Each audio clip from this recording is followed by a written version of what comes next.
All right, welcome back to the Nathaneal Podcast. Today we have one of the most inspiring guests that I've ever had, a guy who's went from $80,000 in debt to becoming a multimillionaire. Now he is a life alchemist, a fitness and money coach, a podcaster, and a spiritual hipster, and he goes by the name Dragon. Justin David Carl, welcome to the show, man. Good to be here, Nathaniel. Thank you for having me. All right, man. So first thing I've always wanted to ask you is, why do you call yourself Dragon? So that nickname was given to me by my wife over 15 years ago. I'm the dragon, she's the phoenix, and really it captures my fiery spirit and magical approach to life. So ultimately, it's just kind of a moniker that captures the energy that I bring everywhere I go. Plus, life is just so much more fun when you have a dragon in it. I love that, man. Fiery spirit. Have you always had that fire? Would you say like ever since from a kid, or is that something that you've built up over time? Yeah, that's a great question, Nathaniel. So I think I've always had that fiery spark in me, but I think as I've gotten older and more comfortable in my own skin, that fire has manifested in a much more powerful and noticeable way. So it's kind of been like a slow unfolding of that fire over my entire lifetime. And I would say when I'm my most unleashed and kind of untethered self, it's definitely apparent. You know, I think when I was younger, I would kind of like hold that back because I didn't want to like be like too much. But like if I was with close friends or somewhere where I felt comfortable, like it would totally come out. And then as I got older, a funny story is basically when I started drinking alcohol, and for the record, I'm 11 years sober from drugs and alcohol. As of in 2 months, I'll be 11 years sober. But I started drinking around the age of 20. And like, that's when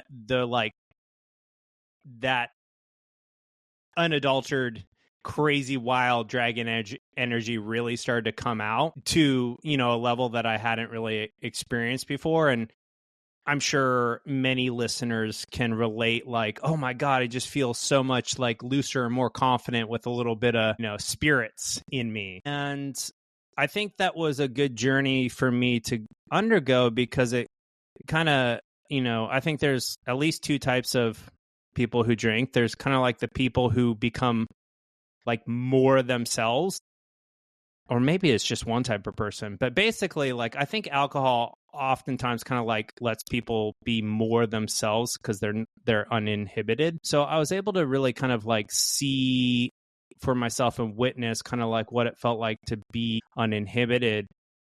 And then I was able to bring more of that energy to my life when I wasn't, you know, drinking or doing drugs. And now at this point, over the last 11 years, like I've learned that I can totally bring that uninhibited energy to everything that I do. Now, I am human, so I go through periods in time where maybe I'm not as excited or tapped into my own spirit and my energy is muted, but you've caught me at a time where I would say my energy has never been higher and more powerful. That's awesome, man. So when you were a kid, you were always were you always like a person? We would say like something like, if you were a kid and you saw yourself today, would you be saying, oh yeah, that makes sense. It makes sense that I'm that person because I'm naturally an extrovert. Yeah. So in terms of the extrovert versus introvert, I'm actually both. So I can be very extroverted. Like I love to be on camera. I love to speak in front of groups of people. I love to kind of like perform in front of others, but I also need a lot of downtime to recharge. I consider myself kind of like an ambivert. So I'm both like introverted and extroverted, and I have to feed kind of both sides in order to be like fully happy and also balanced. Because if I never have any downtime to myself, then I kind of like burn out. But at this point, I'm 43. Looks like I just lost you. So I'm going to stop talking for now. Yo, buddy. Yeah. So one thing I just want to do, because this will make your podcast a lot easier to edit. So I'm on Nathaneal's podcast, and he is in the Philippines, and it's typhoon season. So his internet is going in and out as we're recording this. So we'll see how much editing he does. But if he doesn't want to do any editing, I honestly don't give a fuck if he just publishes this as is. We've already been disconnected multiple times, but this is how podcasts happen across the world. So this is totally normal. So you have my permission to release this podcast unedited and just kind of let people know that we were, I'm in California, you're in the Philippines, it's typhoon season, and your internet's kind of all over the place, but we're doing our best to make this happen. I appreciate that, man. Yeah, again, I'm really sorry, with all the internet issues. It's just been going crazy. Yeah, man, I appreciate that. Now I'm thinking that I'm not gonna edit. I was thinking I'm gonna edit it, but now that you put that in, I'm like, maybe I'm not gonna edit it. Yeah. I mean, honestly, my favorite podcasts are the ones where they leave in all the fuck ups, because it makes me feel like they're more real people. And instead of this perfect, shiny, polished, final project, instead it's shit, they have problems doing podcasts too, or they fuck up. Hell yeah, they're way more relatable. Yeah. And I've had on my own podcast, I've had many of my own fuck ups. I remember I recorded an entire 2.5 hour podcast with a guest I was so excited to have on, and at the end of the show I realized that I had the wrong mic connected, and I have a pretty good mic, so you probably can hear that everything sounds really deep and full, but at the end of that 2-hour plus recording, I realized it was recording from my laptop, and it was super shitty sound quality on my side, and I was like, oh my god, I feel so ridiculous. But I still published it because this is how we get better. For sure. But yeah, man, and just another side note for the audience is the reason why we're also not using the video is the same reason why we're cutting off, because the internet's bad. My laptop can't handle the video. But Justin the has real an reason, just to note, he has an amazing face. Yeah, the real reason that the video isn't going is because my physical presence is so fucking dragon powerful that it would break the internet.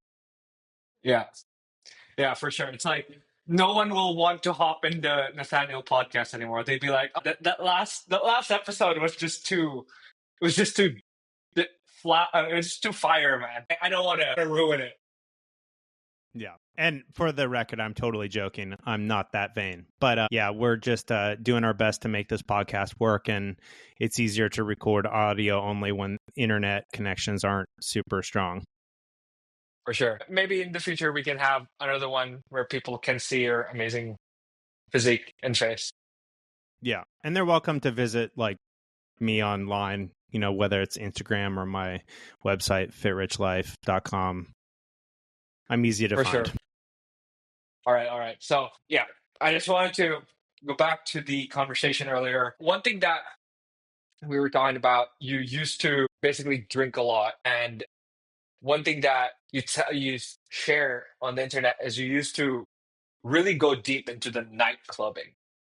I'm curious how, can you take me back to that moment where you were basically burning a lot of money and you got into 80K debt, if I'm not mistaken? Yeah, absolutely. So a couple backstories to help paint the picture. So I took a gap year in between finishing high school and going to college, and I went and lived in Barcelona, Spain for about 8 months. And while I was there, I was just, studying Spanish 3 or 4 times a week for a few hours, and pretty much just kind of taking a break because I worked really hard in high school to get into a really good college, which was Stanford University. And for the record, I didn't get in on the first try. So I can tell that story if you want to hear it, because it's kind of a big part of my current mindset and story. But basically, while I was living in Barcelona, I went out probably, I don't know, 4 or 5 nights a week. And I really fell in love with the nightclub, the world of nightclubs, because to me, nightclubs were this beautiful mix of music, art, architecture, fashion, lifestyle. And it was just like so much fun for me to, like, I really love to dance. I've always loved to dance, and I really love music, and I really love fashion and art and architecture. And, you know, there's so many beautiful, incredible nightclubs in Barcelona. So I really fell in love with the nightclub world. Then when I went to Stanford, I kind of got sucked into the whole, like, successful Stanford students go into investment banking or consulting. Because back when I went between 2002 and 2006, that was kind of like what the top, you know, students at Stanford would do. They would go to, you know, one of the top investment banks or one of the top consulting firms. This is kind of like before going to tech companies became really popular. So I spent about 1.5 years doing investment banking internships while I was going to Stanford. You know, do that during the summers, or I even took a couple quarters off and just like worked. And while I was working in investment banking, for those who don't know about investment banking, working for companies like Morgan Stanley, W.R. Hambrecht & Co., it's like your first 5+ years in that industry, you're working like 80 to 100 hours a week. And it's like so much grunt work. And there's this whole like weird thing about like FaceTime in the office, where even if you have all your work done, you don't leave, because like you got to show that you have the gumption to like put in 80 to 100 hour weeks. Now, it's a really high paying, so-called prestigious career. But when I was doing it, what happened is I was looking at the people that were like 5, 10, 15 years ahead of me. And a majority of them were so stressed out. They're overweight. They're prematurely balding. And I was like, I don't want to become like those people. And there's a million ways to make money. So like, I'm going to go figure out like another way to make money that's way more fun. So ultimately, after my last internship at Morgan Stanley in New York City, I went back to Stanford to finish up my last, I think it was 2 quarters I had left. And this was 2006. Yeah, I think it was 2006. And at the time, the woman I was with, a past girlfriend, she had moved to New York City with me, and she had taken a job at a really popular lounge / bar / nightclub in New York City called Underbar in Union Square. It was part of I think it was the W Hotel. I forget now. But anyways, they gave her a job offer to run the flagship lounge in Los Angeles, specifically in Beverly Hills. And, you know, she called me because she was still in New York, and I was back at Stanford, like gearing up to finish up my last 2 quarters. And she was like, they offered me this job in LA. What do you think? Should I take it? And I was like, hell yeah, you should take it. And I'll come to LA with you, and I'll stop out of Stanford, because I don't know what I want to do, but I definitely do not want to do investment banking. And at the time, my grandma, who helped raise me, she was kind of like a second mother, had recently passed away. So I was kind of in this like, oh God, like a really important family member that played a huge role in my life passed away. And I just felt like I needed a break. So she ended up taking that job in LA. I moved to LA. And when I got there, I was like, you know what? I'm going to get into nightclubs because I love nightclubs. And so I'm going to become a nightclub owner. And that became my goal. And so this is back in the day, you know, I don't know the age of your audience, and I'm aging myself for the record. I'm 43.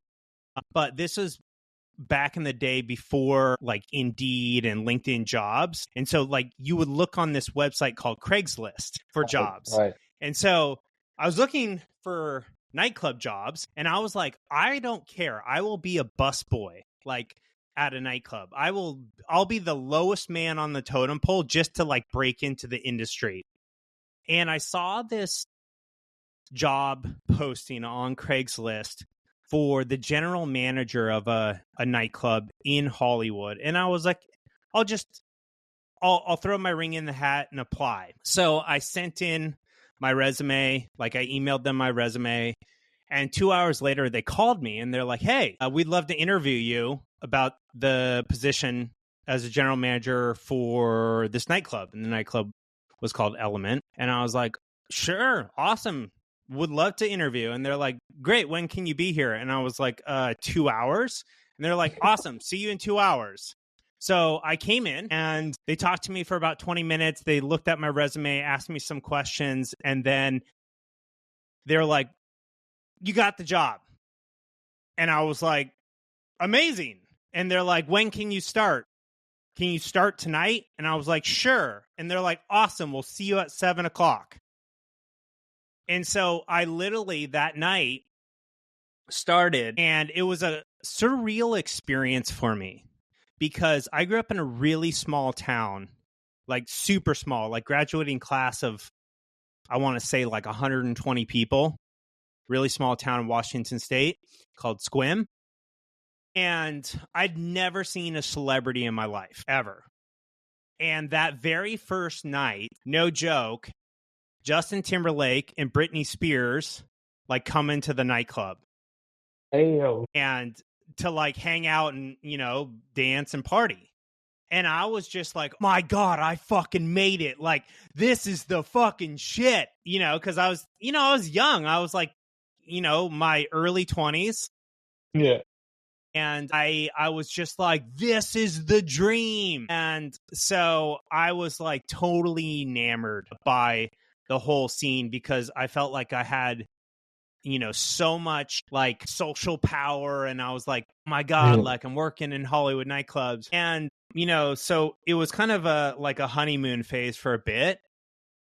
But the challenge with the nightclub business is it's inherently kind of like a gray business in the sense that like it's based around alcohol consumption and partying.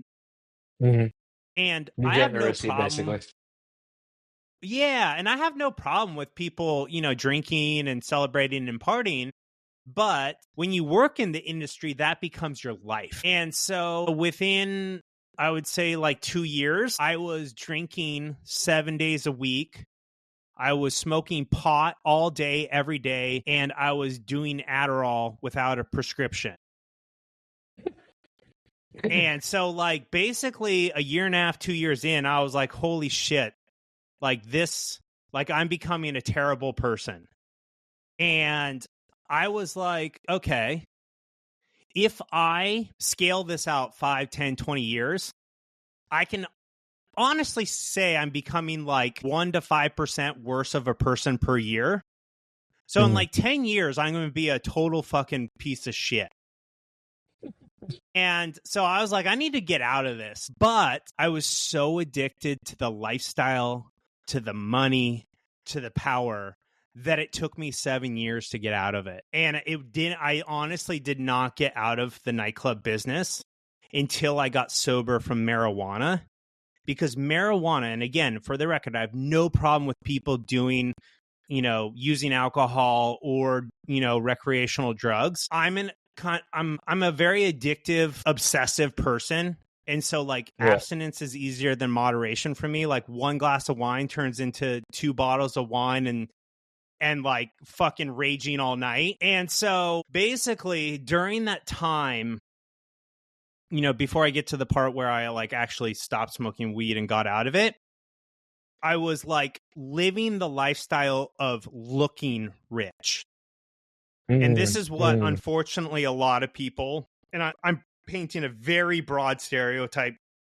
Not everyone in Los Angeles does this, but a lot of people kind of like pretend to be rich, where they drive a really nice car, they live in a fancy condo, they go to all the nicest restaurants and nightclubs, but they're like secretly fucking broke. And I was one of those people. Deep in debt. So I was making like incredible money. Like honestly, like at my peak, I was probably making like 220 to 300,000 plus a year, but I was spending all of it and more. So I was probably spending 100 to 120% of what I made per year, which meant year after year, I was accumulating more and more debt. And I also got into this place where like one year I decided I was kind of like stressed out about the fact that I was like, you know, behind with like my debt payments. And so I didn't file my taxes. And I was an independent contractor. I worked for myself because I went from nightclub manager to then actually being like a VIP host and having a hospitality company that like where I threw parties at nightclubs. Mm. And so, you know, I was self-employed and I was paid by the nightclubs to, you know, bring the party to their nightclub and bring all the big spenders to their nightclub. So 1 year of not doing my taxes ended up turning into multiple years. So not only did I have credit card debt, school loan debt, I also had back taxes owed to the IRS. And so eventually all that over time became like 80 grand of debt. Jesus. And 6 years behind on my taxes with the IRS like coming after me. Like I still remember to this day one time checking my bank and the IRS had just taken like $20,000 out of my bank account because I owed them money. And I was like, what the fuck? They can do that? So yeah, that's kind of the thing is like, there's a huge difference between looking rich and becoming rich. And unfortunately, I think most Americans, and I say Americans because I'm born and raised here, so I don't really know how it is in other parts of the world. I think a lot of Americans or U.S. citizens get caught up in looking rich, where they drive a nice car, they live in a nice home, condo, or apartment, but they actually have no real net worth. They're actually in debt and have a negative net worth. But on the outside, it looks like they've made it. But when you look, like if you were to look at their finances, you're like, dude, you're fucking broke. That's kind of the answer. Super long-winded answer to your question. I can talk to you about how I started to get sober, started to actually become rich. But like, this is your podcast, so you tell me where you want to go. Yeah, for sure. So I'm interested on what you said. Like, how did pot, like, because you emphasized that it was really pot that made you kind of not change your life. Yeah. So again, for the record, I have no problem with people smoking marijuana. It's a plant. It's been used for, who knows, a long time. I am just a person who I will take things to the extreme end of like my own detriment. So I was smoking marijuana basically the entire time I was awake. Like I'd wake up and smoke. Holy I'd shit. smoke before. Seriously? Like you'd wake up and just take Yeah, literally be part of like my breakfast. Like, I'd just be like within the first, 10, 20 minutes of waking up, I'd be like smoking weed. And then I would smoke before I'd work out. I'd smoke before I hiked. I'd smoke before I went and worked. Because I was like a high functioning pot smoker. I could like do work. I could work out. I could, do everything. If you want, I can talk about kind of like the benefits of going through, a relationship with marijuana. Because it did open me up spiritually. But it did. The problem with marijuana with me is it killed my drive. So I basically watched during that 5-ish years of pot smoking, my life flatlined. So it wasn't like I was ruining myself to the point where I'm like homeless living on the streets. But it's like my income stopped going up. My personal development and personal growth stopped happening. And like I was just going nowhere fast. And prior to starting, I was a late bloomer when it came to drugs and alcohol. I didn't drink until I was, I think, 20.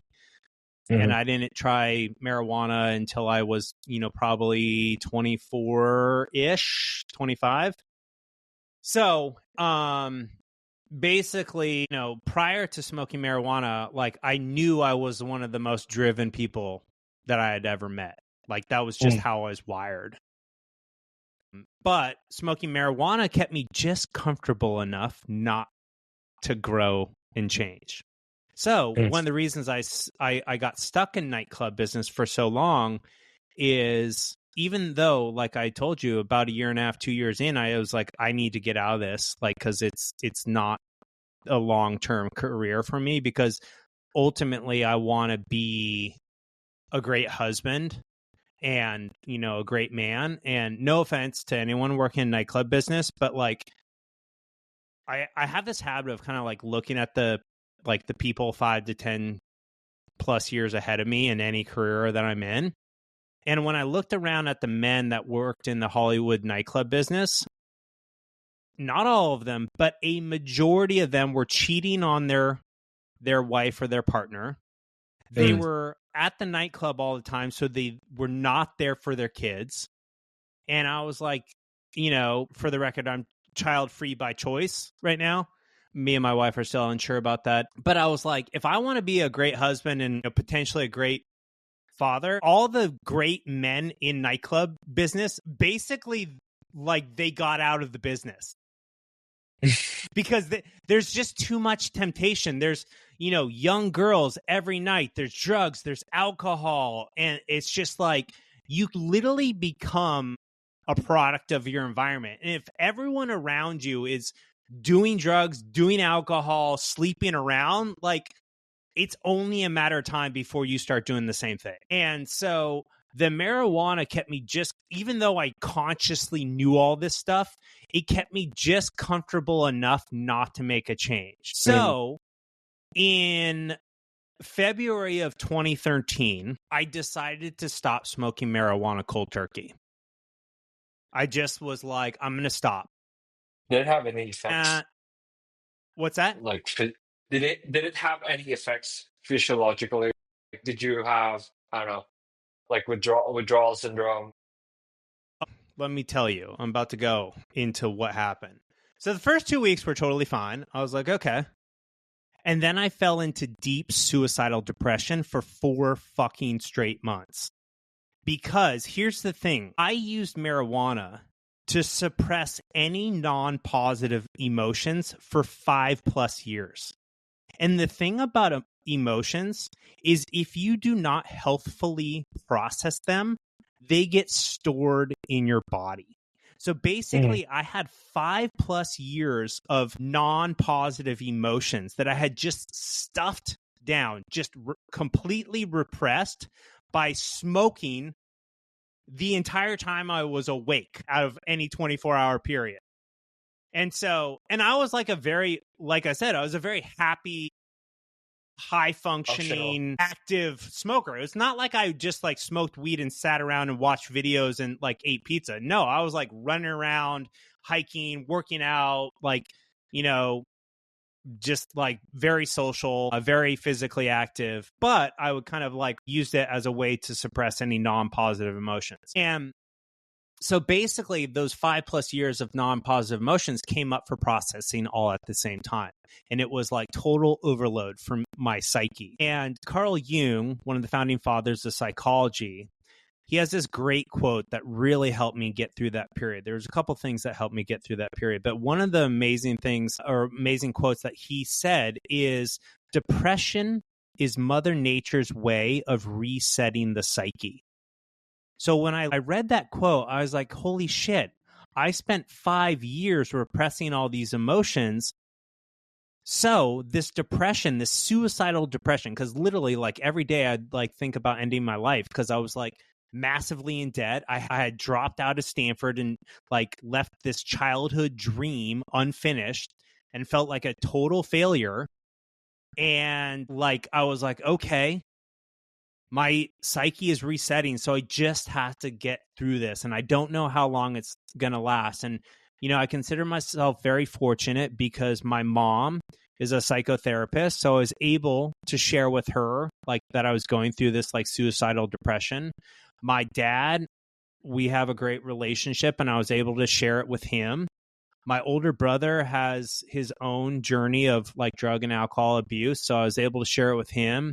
My younger brother is very understanding, and I was able to share it with him.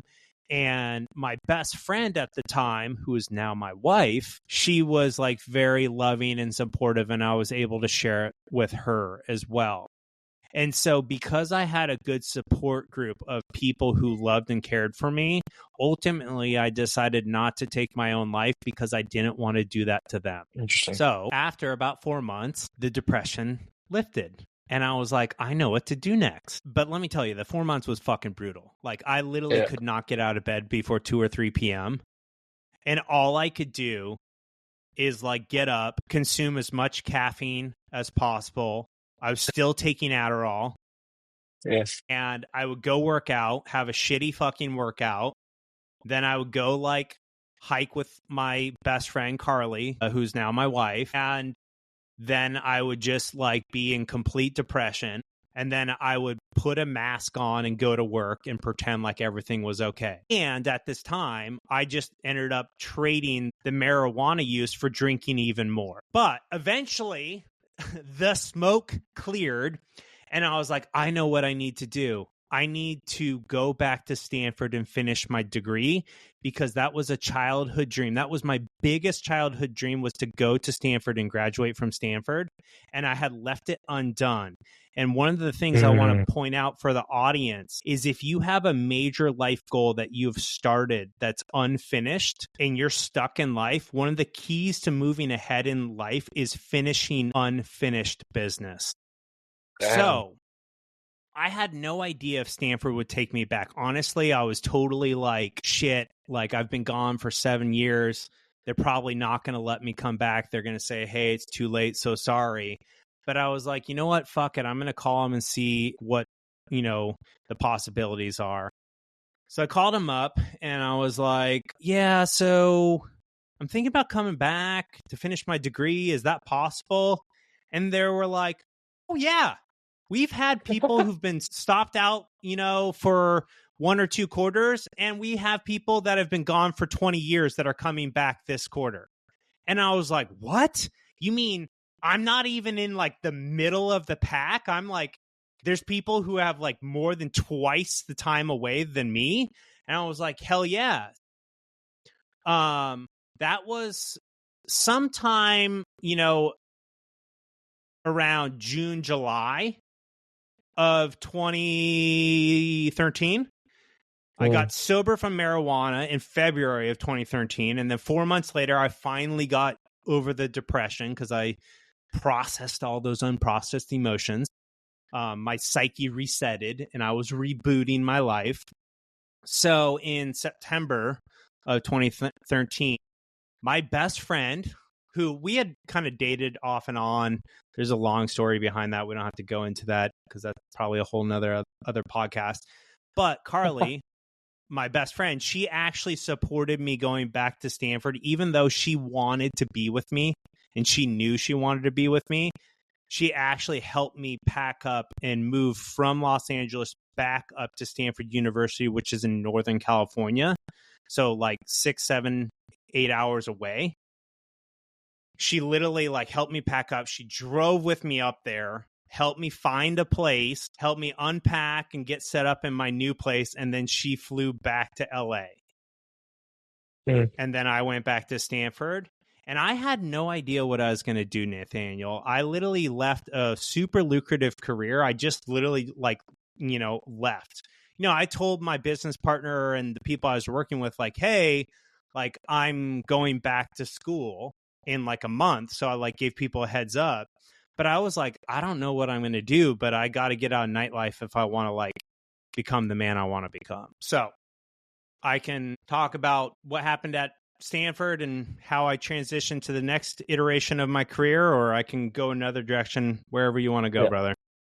So what I wanted to ask was you said you were depressed for 4 months. I'm curious what were the things that were going on, because, it seemed that you were in a way, living the life, quote unquote, because you were in the nightclub, you were enjoying your life, you were surrounded by stars.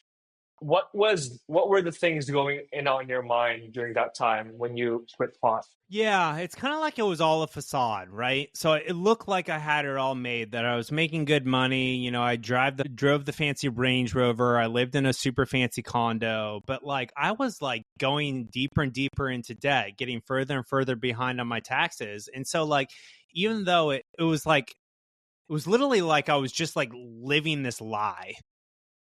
And like I knew it, right? Because all of us always know. Like, is the life we're living completely true to our authentic self? And even if we can't consciously describe it, we know it intuitively.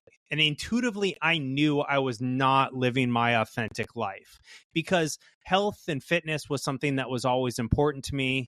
And, you know, despite like all the drugs and alcohol, I still worked out 6-7 days a week and like ate really healthfully for the most part. So like I was completely out of alignment with my own values around health and well-being, working in that industry. And that discord, that disconnect between the life and career I was living and my own personal values just ate away at my spirit. And so, and we all know this, right? We know, you know, to whoever's listening to this, you know, if you're working a job that isn't true to your authentic expression. Like you can literally just energetically feel it. And then consciously, you can think through, like, does this career or the life I'm living align with what I say my values are, right? So, you know, some tips for the audience. One, get clear on what your values are, because until you get clear on what your values are, it's really hard to live the life you want to live, because if you don't know what you value, how do you live a life in alignment with what you value? Right? And so a lot of us kind of like have like, oh yeah, like freedom's important to me, and you know, family's important to me and whatever. But it's like, what does that even fucking mean? What does freedom mean? Does freedom mean the ability to do whatever you want, whenever you want, or work in whatever manner you want, or work however much you want? Does freedom mean having a certain amount of money, a certain amount of free time, the ability to live in a certain area of the world? What does freedom even mean, right? What does family mean, right? Does that mean spending a certain amount of time with your family each day and each week? And if you're not doing that, like, are you really living your value of family? And this is where, like, the key to living what I call the fit rich life is like ruthlessly examining your life. Like, step one, what are my values? Step two, in detail, what do those values mean when they're lived in my life? Step three, starting to align your actions in accordance with those values, because the way you live your values is through action in your life, right? Someone can say family is really important to them, but if they work 24/7 and never see their family, then they are not living their values. They are literally just saying that's their value, and they're like basically being a hypocrite, right? And I'm saying this with deep compassion, because, you know, I said health and well-being was one of my values when I worked in nightclubs, but my actions was I'm drinking 7 days a week, smoking pot not 24/7, but like the entire time I'm awake, and I'm doing Adderall every day. Which, for the record, I think Adderall is like prescription cocaine for anyone who's not prescribed for Adderall. And I was not prescribed. I was literally just like buying it from a drug dealer. Because I left home. There was like, with my family, so I had to leave home and I had to hustle. 100%. So like I took a leave university. Yeah, I'm totally out of alignment with the person I want to be. I had this dream of going to Stanford and finishing, and I never finished. I'm a total failure. Like, I literally like developed an inferiority complex, because it was like I went to Stanford, but I didn't finish. So I felt like a total failure, right? So like Like- people would find out, like I didn't talk about it a lot because going to a place like Stanford and then working in the nightclub business is not very common. But like people would find out I went to Stanford and they'd be like, "Oh, you went to like Stanford or you graduated from Stanford." And I would literally say I went to Stanford, and I'd be very particular about how I answered. Afterwards, like, Because the truth is I did go to Stanford. oh, what's good? So that statement is true, but I never said I graduated from Stanford. And every once in a while, someone would be like, "Do you have your degree from Stanford?" And I would have to admit that I didn't. But it almost like I was usually able to dance around that question. But again, that was just like, if I'm like dancing around that, like obviously like I'm out of alignment, like with the like person I want to be. 100%.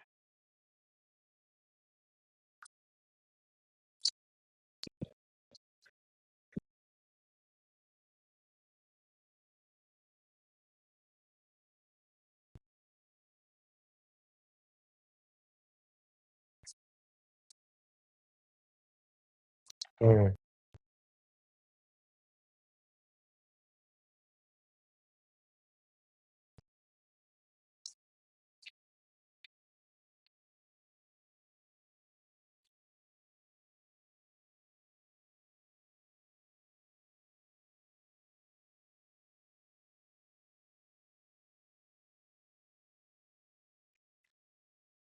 All right.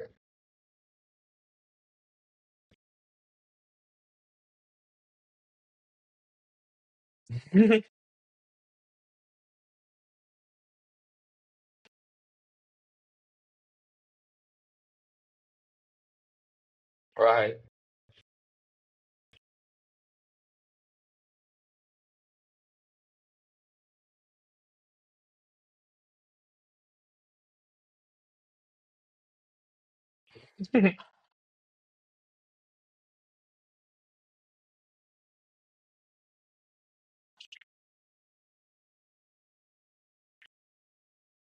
Yeah. So there's a couple things that I think would be useful to share in my answer. One is like success is however you define it, right? So success could be like making a certain amount of money, or it could be living a certain type of lifestyle, or living in a certain area, or working in a certain industry. And the cool thing about, being a human is humans are meaning making machines, and we can change the meaning of anything at any time, right? So literally at any moment, anyone listening to this can say, "Hey, success used to mean X, Y, Z to me, but now I'm deciding success now means this to me," which is completely different than what it used to mean to me. So I realized the whole like making a certain amount of money, working in a certain type of industry, specifically the nightclub industry, was not the success that I truly wanted. It's what I thought I wanted, because originally, earlier in the podcast, I said, "Oh, my goal is now to be a nightclub owner." But when I got into the business, basically, when I met the nightclub owners, they were like so stressed out, and like it was like this like unforgiving game, because in Hollywood, like nightclubs are only hot for like 6 to 12 months before like the next hot nightclub opens. So it's very fickle. And so like these nightclub owners, it's like they would have like a 6 to 12 month run where they were like the hottest club and they're raking in money, but then they'd have to shut the club down, remodel it, and like start all over. And nightclubs, there's so much drugs and alcohol and like illicit behavior going on, like bad shit happens. Like literally, I was at a nightclub and I fortunately left early that night, but literally I was the person who would greet the high spending people who would come in and reserve tables and do bottle service. And I left 20 minutes early one night and went home, and like 20 minutes later, I got a text message being like, "Are you okay?" And it turns out there was a freaking shooting in front of the nightclub. And multiple people in front of the nightclub, who normally I'm in the front of the nightclub until the very end of the night, and I would have been there, multiple people got shot. And I was like, that was one of the wake-ups call where I was like, I need to get the fuck out of this industry. Like, yeah, literally another night I wasn't working it, but like one of the nightclubs I worked at, someone got stabbed in the nightclub. Yeah, and so it's not like these things happen all the time. Like I worked in the industry for 7 years, and those are the two worst things that ever happened. So in 7 years, one shooting and one stabbing, very low percentage. But it's like people get drunk, they fall down, and like they get injured. And it's just like these nightclub owners were so stressed out because like there was just so much liability with, you know, all the drinking and stuff going on. So I kind of like within the first couple years of being in it, I was like, oh, dude, I don't want to be a nightclub owner. These nightclub owners are so stressed out. And honestly, like their cash flow wasn't super great because they would make a bunch of money, but then they'd have to like reinvest it to like remodel and open the next nightclub. So it was like I actually realized like kind of being the person who threw the parties and brought in the high spenders, I would make more cash and have more cash flow. But essentially, to answer your question of like, how did I leave one career and go to another career? The first is like recognizing like that my old definition of success was no longer valid. So I needed to come up with a new definition of success. Next, I had to decide like, okay, how do I transition from this industry into another one? And so for my own situation, what I realized is when I was attending Stanford, it was the highest density of the most brilliant people that I'd ever been around that had incredible hearts and minds that were up to really incredible things in the world. And so I was like, my chances of finding the next thing to do with my career are infinitely higher if I get out of this industry that is killing me and I go back to this environment where I know the chance of me discovering a new opportunity are really high. So the next kind of part of my answer that I think is valid is you have to, one, put yourself in an environment where you will find the next opportunity that is more aligned with the person that you want to become. And then the next piece of advice is you have to have faith that you will figure it out once you get into that environment. Because I had no idea what I was going to do next. But I was like, I'm going to go back and I will start interviewing for jobs after I finish and I'll find something new to do. And what happened, and this is another wild story, is I was in this class called Global Entrepreneurial Marketing, and part of the class project was to work on a real startup. And the class would have founders of startups come and give a presentation to our class, and then we'd have an opportunity to help that startup with their marketing as part of our quarterly class project. And so this man by the name of Michael, he was the founder of a company that was formerly called My Green and then became a company called Garten. He was in grad school at Stanford, and he had launched this company called Oh My Green as part of his class project because he was in this grad level school called Lean Startup. And the whole point of that class was to teach people how to launch a startup with little to no money. And so he started this, and this is back in 2013, 2014. And he decided to start a business that delivered healthy snacks to your home or office because he had recognized that in the office place back in 2013, 2014, it was all junk food. It was donuts and muffins and all total fucking junk.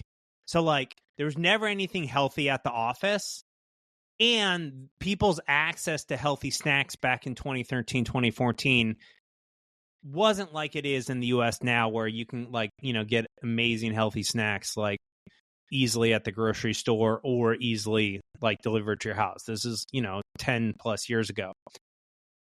So when he was giving the presentation, he talked about his own kind of interests in lifestyle. And he talked about how he was into meditation and martial arts and, healthy eating. And I was like, man, you know what I need? I need friends that are like my age and like have good values. So after he gave the presentation to our class, I had I'm kind of like a bold person at times. And I literally just went up to him and I said, hey, I'm looking for friends my age. Will you be my friend? And he and this is a true story.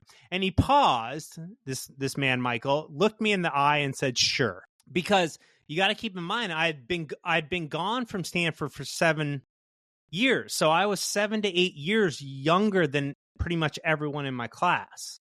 But he was in grad school and he was my age.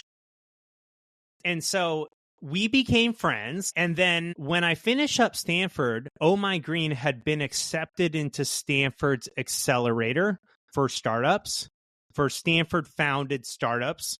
StartX is an accelerator, a startup incubator. And, he was my friend at that point. And he told me that he had been accepted. And I was like, cool. Maybe I want to work at StartX because then I'll get to work with all these different cool Stanford startups. And then I can find the one that I want to work at.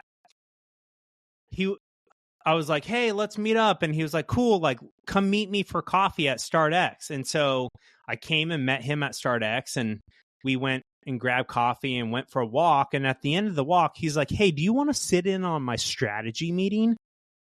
And I was like, sure. And at the time, there was only 3 other people in his company. And he's like, by the way, like, feel free to like add any insight to the strategy meeting. Like, don't just sit there and listen, like help us like think through the strategy. And so, it was like an hour-ish meeting. And I totally like, gave my 2 cents and helped them kind of think through things and added, my own knowledge and insight to the stuff they were discussing. And at the end of the strategy meeting, he was like, awesome, thanks for joining. Do you want to join the company? And I was like, 100%. But again, it's like when I went to Hollywood or LA, I had no idea what I was going to do, right? And then I was like, okay, I'm going to get into nightlife and I'll be a busboy if I have to. So this is where the whole like, 1, get yourself into the environment that will like set you up to get the opportunity that you want. And then 2, you have to have faith that you'll figure it out when you get there. And you can't see the whole map. You can only see the next step. So you have to have the faith to take the leap or take the jump or move to the new city or move to the new location or quit the job or apply for the new job in a new industry and just see what happens. And so ultimately I said yes, and I became a founding team member, employee number 4 of that company. And I ended up working at that company for 10 years. I no longer work there. I stepped away from that company in March of 2024, but I basically worked there from 2014 to 2024. Yeah, and the company, My Green, formerly Oh My Green, Garten, when they got accepted into StartX, they pivoted the business model. Because the thing about startups is they often have an idea and then they pivot until they find product market fit. And for your audience who doesn't understand the term product market fit, it literally means finding the product or service that the marketplace wants. And in entrepreneurship, you may have an idea of like, oh, there's this great product or service and I want to start a business around it. But then you go try to sell it and it's like no one wants it. And then so you pivot to some other product or service, and then you finally be like, oh my God, now we found the thing everyone wants in the marketplace. So what Michael discovered at StartX is all these tech companies have these unlimited snack programs and catering programs where like And Facebook and Google started this. Like, so I don't know how much you know about the Silicon Valley tech world, but like that's where I've been for the last decade plus. Is like Facebook and Google started offering unlimited free snacks and breakfast, lunch, and dinner to all their employees. And then all the other tech companies started doing the same thing. Because in order to attract the top talent, you have to have the same benefits as Google and Facebook, or now Meta. Back then, they were just Facebook, but they changed to Meta. So the crazy thing is, and I didn't realize this when I was getting into the industry, a 500-person company spends $1 million a year on snacks and $3 to $5 million a year on catering. So this is massive enterprise business-to-business deals. So I eventually was working on multi-million-dollar deals, selling snacks and caterings to the top tech companies across the nation. And I did this for 10 years because remember at the beginning, I said kind of like my zone of genius is a performer.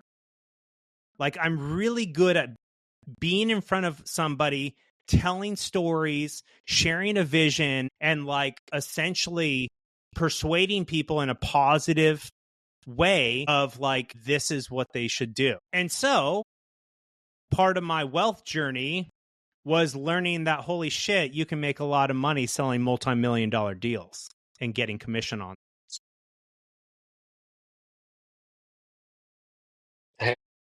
Yeah, I remember that there was like the chat open. Yeah, and so for the audience who doesn't understand that, business to consumer, B2C, B2B, business to business. So we went from selling to individuals to selling to companies. And usually, not always, but it's usually much easier to make a lot more money when you're selling B2B because the deal size of the product or of the service is so much bigger, right? Like an individual can't spend $1 million on snacks or catering, but a company can. A company that's worth $1 billion, $1 million a year on snacks is nothing to them. Yeah. Right. Yeah.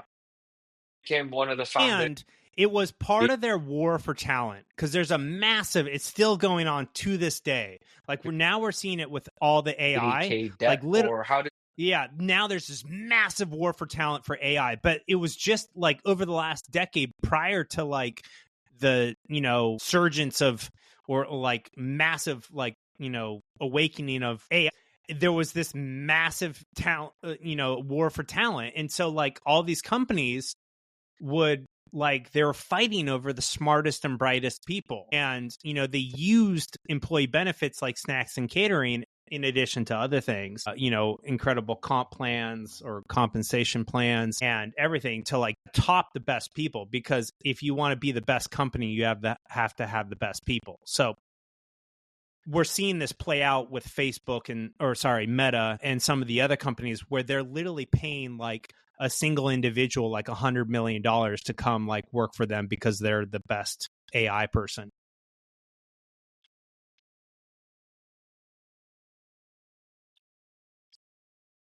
Yeah.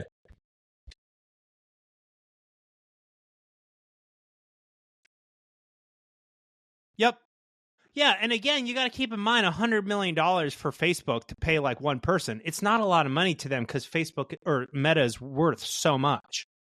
And they make so much money. They're just like bringing in buckets and buckets, like skyscraper bucket size or skyscraper size buckets of cash every day.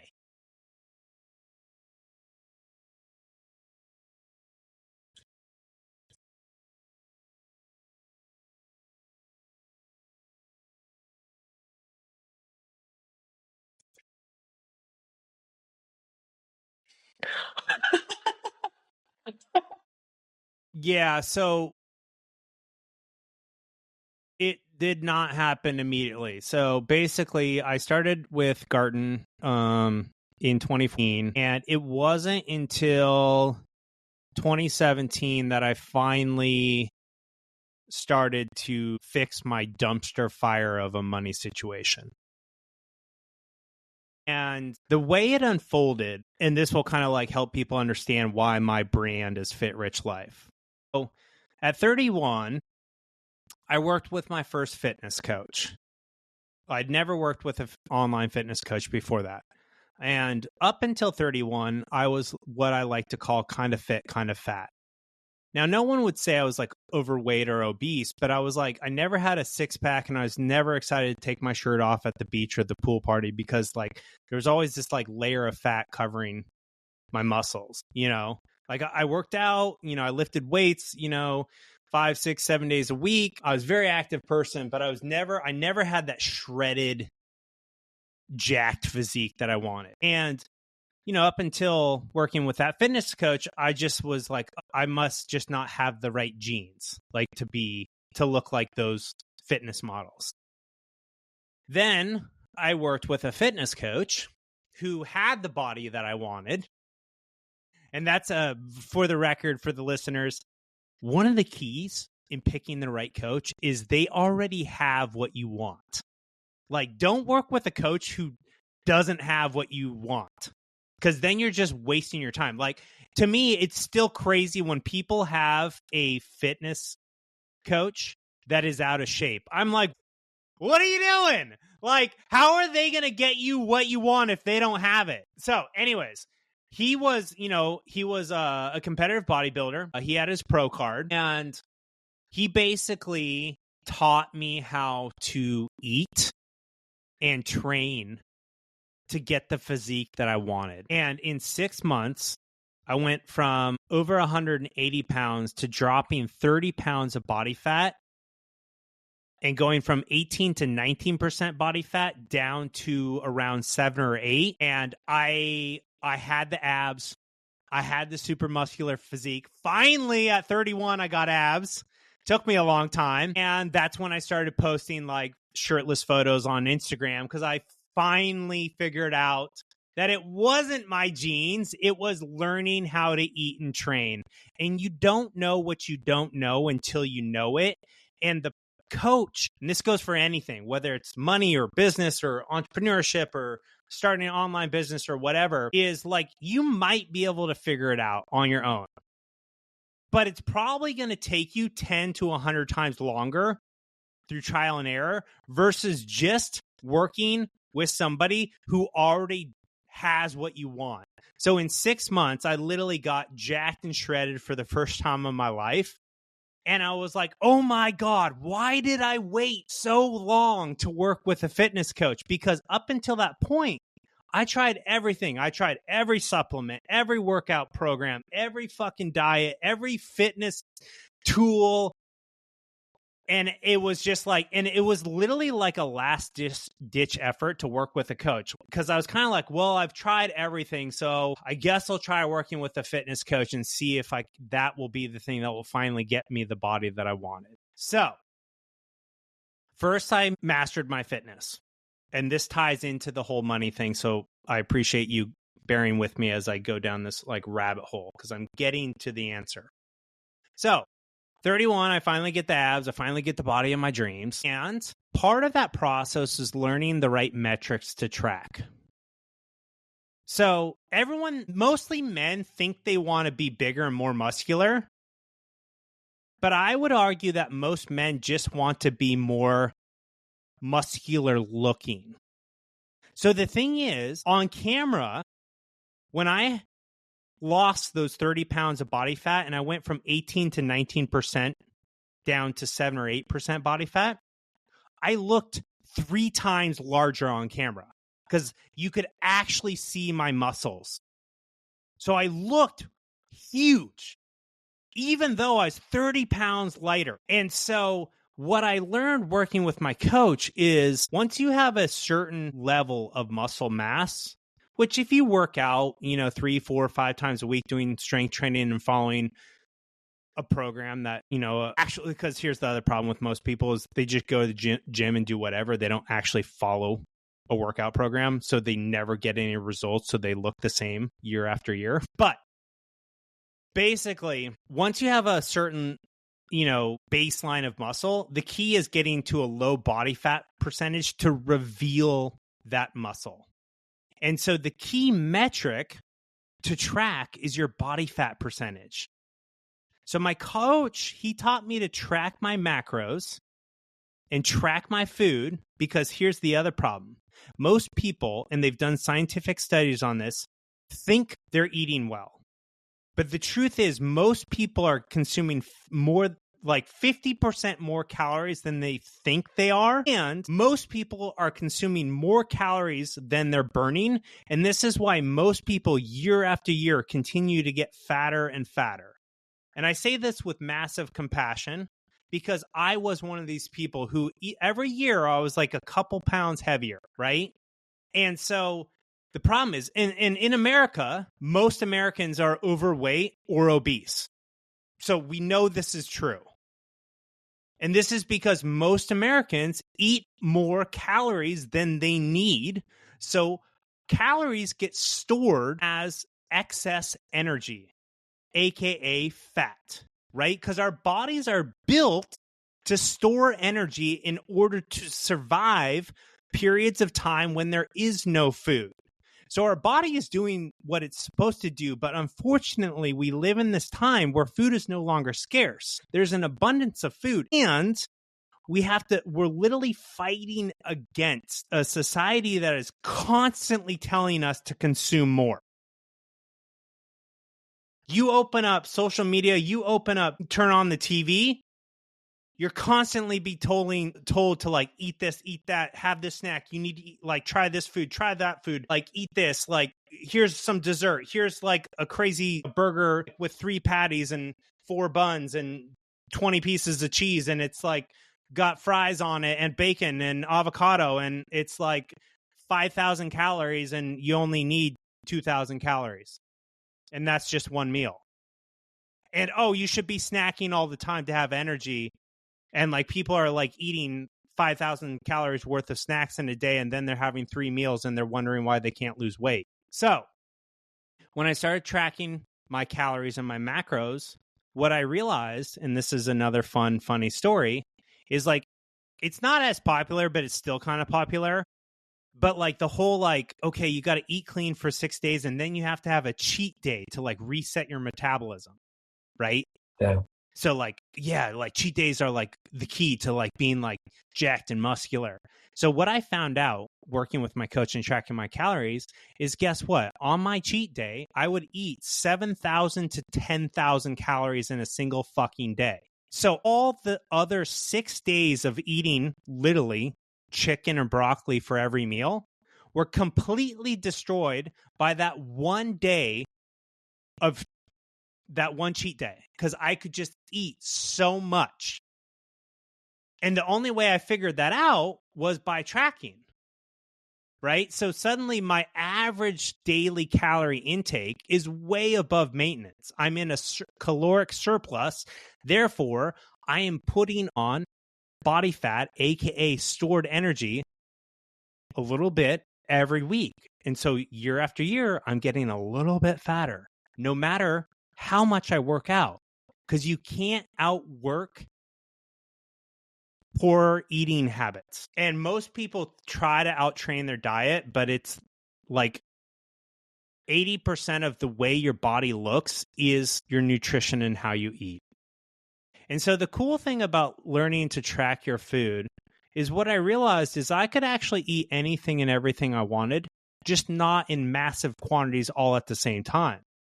So while I was getting jacked and ripped, I ate dessert every single day for those 6 months. And I still, to this day, 10 years later, 11 years later, I eat dessert every single day. And I maintain 7 to 10% body fat year round and have for over 10 years. So now I don't even track my food anymore because I've trained myself. So for the record, I tracked my food for 10 years. The last year and a half, 2 years, I don't track my food. I intuitively eat now. But I tracked my food for 10 years and I tracked my body fat. I actually still track my body fat every single day for 10 years. And, I think, so I started in 2014. Yeah. So basically I'm on 11 plus years of tracking my body fat. And you can get like a home scale. The one I use is Withings. I can send you the link and you can include it in the show notes. And it's like pretty accurate. It's not like as accurate as a DEXA scan.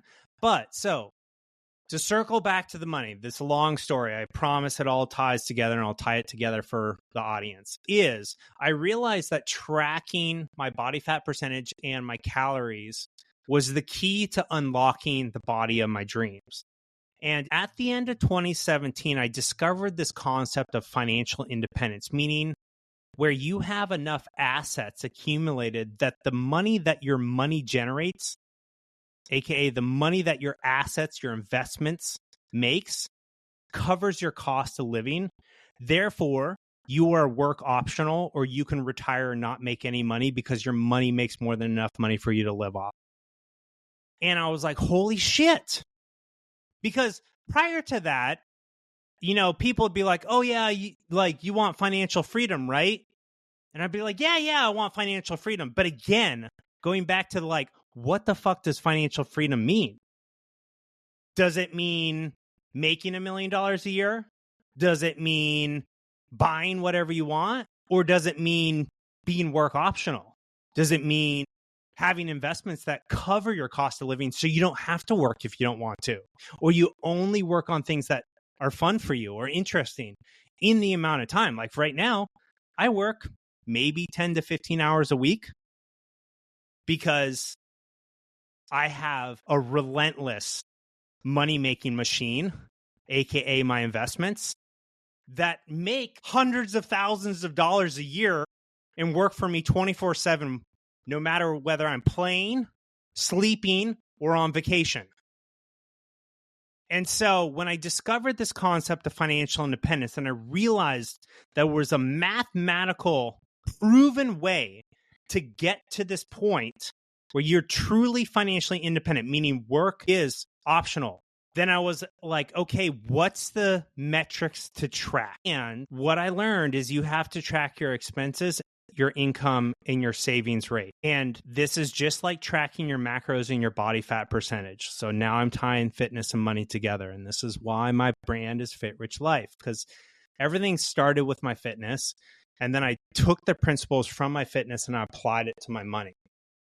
So just like people think that they need to earn more money and that they're not spending too much, scientific studies show us that people literally eat 50% more than they think they do, and that people spend significantly more than they actually think they spend. And so if what gets measured what gets measured gets managed, empowered, and manifested. So one of my key principles and sayings is what gets measured gets manifested. So if you want to change any area of your life, whether it's fitness, whether it's money, whether it's business, whether it's your relationship, you have to find the key metric to track and start tracking it and working to improve it. And it will transform that area of your life. So I started tracking my savings rate. So my savings rate, your savings rate is literally the percentage of the money that you make that you keep, meaning you can save and invest.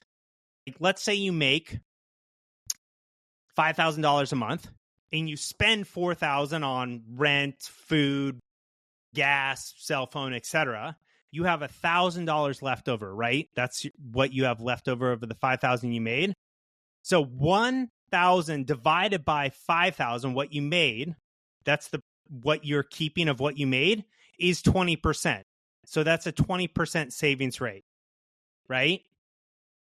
So if you have a 20% savings rate, and this is just math, I forget the exact number, but you're going to have to work for, 30, 40 years before you can retire. But if you get your savings rate to 65% or even 50%, if you get your savings rate to 50%, meaning like you make 5,000, you spend 2,500 and you keep and invest 2,500 each month, then you have like a 15 to 17 year mandatory working career where you have to earn that money and save and invest it. That's at 50% savings rate. So at a 65% savings rate, you only have to work for 10 and a half years before all work becomes optional. And here's where it gets really crazy. If you can get to an 80 to 90% savings rate, you literally have 2 to 4 years before all work is optional. So when I learned all this math, I was like, holy fuck, it's literally just math. If I had fucking known this when I was working in Hollywood, making plenty of fucking money, I would have not been such a fucking idiot and spent it all, and I would have saved and invested it so I could start to get my money to work for me. Because the whole thing about becoming financially free is learning.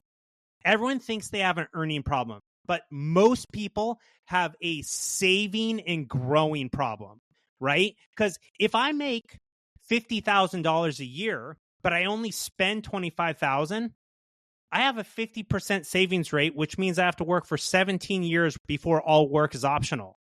But if someone else makes $500,000 a year, but they spend $500,000 a year, they have a 0% savings rate, which means they will never, ever retire. And so this is the problem for literally 99.9% of people is they have a saving or keeping and investing / growing problem. They don't have an earning problem.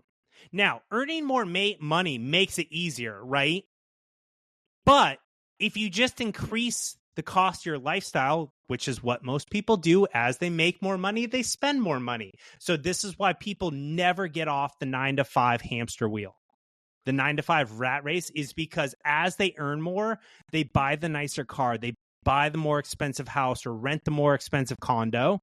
And so their savings rate never goes up. So they never create a gap between their earning and their spending, and they never start investing, so they never get their money working for them.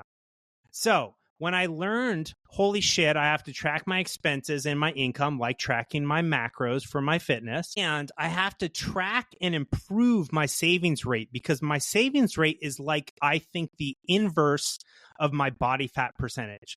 So I want my body fat percentage as low as possible, as long as it's within the healthy range. But honestly, no one gets to an unhealthy body fat percentage unless they have an eating disorder or they're a competitive bodybuilder. 99.9% of people will never get to an unhealthy body fat percentage. So I want the lowest possible body fat percentage and the highest possible savings rate, right? Because the higher my savings rate is, the inverse of the body fat percentage, the faster I'm moving towards financial independence where all work is optional. Does that make sense? So what I did when I discovered financial independence is I said, this is my number one goal. And I am going to get there as fast as possible. But here's the kicker. And this is key for the audience to understand. I decided that I was going to have as much fun as possible and feel as free as possible and make the whole thing a huge game. So a lot of people will chase financial independence and they will frugal themselves into a corner and they will hate their life because everything becomes about achieving a number, and they literally destroy their life in pursuit of financial independence. But I said no, because I've always believed that you can have your cake, eat it too, and be jacked if you have the right strategy. Because just like I ate dessert every day and still eat dessert every single day and have 6-pack abs and low body fat and eat out, I decided I was going to feel as free as possible and have as much fun as possible as I was pursuing financial independence. And initially, I thought it'd take me 10 years to get there. But the crazy thing is, when you get the right mindset and you get the right support, so I got career coaches who taught me how to earn, and I had money coaches who taught me how to manage my money. So I went from negative $80,000 in debt to $1 million in about 2.5 years. And now at 43, so I paid up all my taxes, got caught up on my taxes, paid off all the credit card debt, paid off all the school loans, and I became a millionaire in 2.5 years after being 80 grand in debt and 6 years behind on my taxes. And the way I did that is multifaceted, but some of the key things is, number one, I tracked my savings rate and I did everything I could to improve it. So that Range Rover I used to have, I sold it and I got a 2012 Toyota Prius that I still own to this day. So I also lived in the shittiest, cheapest house my wife could stand for 9 years. We only moved to a nice house about 3 years ago. And I lived in the shittiest house in a pretty nice neighborhood for 9 years because my top goal was financial freedom. My top personal value was freedom. And I defined financial freedom as the ability to live off of my assets and be completely work optional to do whatever I want. So not only did I live in a shitty house that was like the cheapest rent I could find, sold the Range Rover, got a Toyota Prius, but I also didn't eat out at restaurants for 3 years unless someone else was paying. Because at the top of the podcast, I told you how I'm kind of like an extremist, obsessive person, right? So that is like that personality, that addictive, obsessive personality, it can be my kryptonite if it's channeled wrong into things like drugs and alcohol, or it can be my superpower if it's channeled into things like my fitness or my money or my wealth. So while I was doing this, like my wife was like not as crazy as I was. So she continued to eat out at restaurants with her friends, but I was like, babe, like financial independence is the most important thing to me. And I don't need you to do what I'm doing. I just need you to support my dream. And she said, okay, that works as long as I don't have to do what you're doing. And so I just went ham. I literally went and I slashed the fuck out of my living expenses, got them as low as possible. I literally cut every expense I thought I could because I knew I could always add the expense back if I realized I missed it, right? So I realized like I really didn't miss eating out at restaurants because like I had spent 7 years in Hollywood eating out at nice restaurants every fucking day. It's like, cool, that was fun. Now I'm on this new adventure of financial independence and like I want to maximize my savings rate. And so for me, I didn't miss eating out at restaurants. I was like, this is the best. Like every restaurant meal I don't eat is another 20, 30, 40, 50, $100 that I can invest.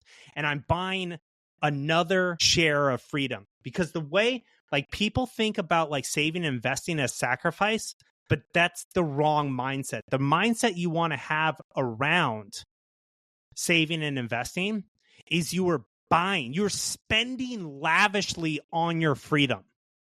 And when you link up the fact of saving and investing in your mind as spending like a madman on your freedom, then it doesn't feel like deprivation. Then it feels like, holy shit, this is the fucking best.